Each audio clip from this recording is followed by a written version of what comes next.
भिंतीवर घडवलं. मग ह्या देवीच्या नावानं महाराजांनी आपल्या तलवारीचं नाव ठेवलं, भवानी तलवार.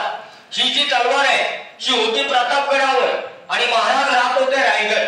आपल्यापैकी रायगड जर आपण पाहिला असाल, पायथ्याला उभं राहिलं आणि गडाकडे लक्ष द्यायचं म्हटलं तर आपल्या डोक्यातल्या टोप्या जमिनीवर पडल्या पाहिजे, एवढ्या हाईटला रायगड.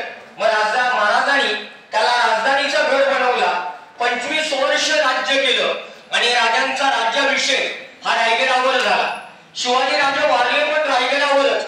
1680 नंतर 200 वर्ष उलटली आणि तलवारीच्या शोधात या गडावर ब्रिटिश आले ते 1818.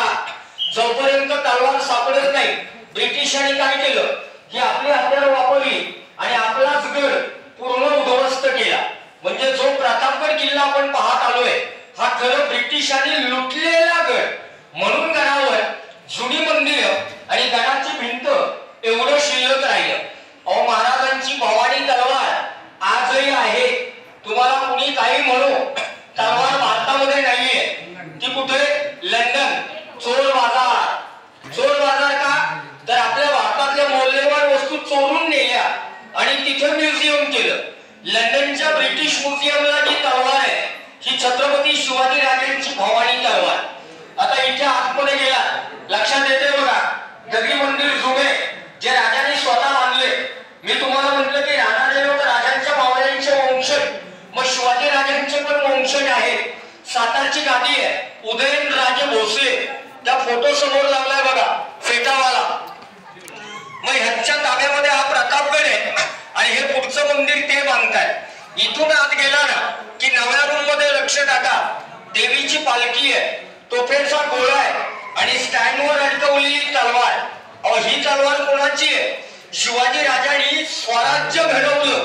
काय म्हणतोय नीट ऐका, राजांनी स्वराज्य घडवलं आणि आपल्या मराठ्याने आपला भगवा आटके पार फडकवला. मग आपलं जे काही स्वराज्य घडलं ते काय महाराष्ट्र मर्यादितच आहे का? एवढंच नाहीये. तुमचे आमचे पूर्वज 400 वर्षापूर्वी पोहोचले कुठपर्यंत? कंधार से लेके तंजौर तक, म्हणजे कुठपर्यंत? अफगाणिस्तान. एवढं मोठं स्वराज्य घडलं आणि ते आपले पूर्वज तिथपर्यंत पोहोचले म्हणून आज आपण हिंदू राहिलो. हा आपल्या हिंदूंचा खरा इतिहास. मग एवढ्या मोठ्या स्वराज्याला सेनापती एकच झाला का? सेनापती झाले 4. प्रकार असा आहे, इतिहास छत्रपतींचा असो मराठ्यांचा असो तो तुम्हाला आम्हाला शिकायला वाचायला अर्धवट मिळालाय 4थी पर्यंत. त्याच्या पुढे तर सगळा इतिहास बोंबलला. मग 4थीच्या पुस्तकात एका सेनापतीचं नाव आपण वाचलं, तुमच्या आमच्या एकच लक्षात राहिला, तो म्हणजे नेताजी पालकर. यामध्ये प्रतापराव गुजर होते, वेऱ्यात वीर दौडले 7, मानकोजी दस्तोंडे होते आणि 4थे ज्यांची तलवार देवळात आहे त्यांनी छत्रपती शिवाजी राजांची साथ दिली. छत्रपती संभाजी राजांबरोबर मरेपर्यंत राहिले. नाव आहे हंबीरराव मोहिते. ह्या तलवारीनं मोहित्यांनी काय केलं? अफजल खान सैन्यामध्ये लढाई झाली, एका माणसाने एका तलवारीने एका लढाईत एका दिवसात 600 लोक एकट्याने मारले. आज आपण काय म्हणू? पुरावा काय? 100 लोक मारेल त्याचा राजा त्याला इनाम द्यायचा. इनाम काय होता?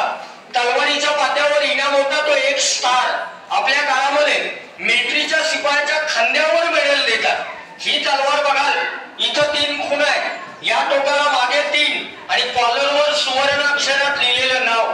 600 लोक मारली. पुरावा भवानी मातेची मूर्ती बघा, नेपाळला गंडकी नावाची नदी आहे, 400 वर्षापूर्वी हा दगड तिथून आणला. शालिग्राम दगडाची मूर्ती. सोन्या लोक सोन्या चांदीला कस लावतात, त्या दगडापासून देवीची मूर्ती घडवली. देवीच्या पायाजवळ शिवलिंग बघायला मिळेल. ते लिंग काचेसारखं दिसेल, काचेचं नाहीये, त्याला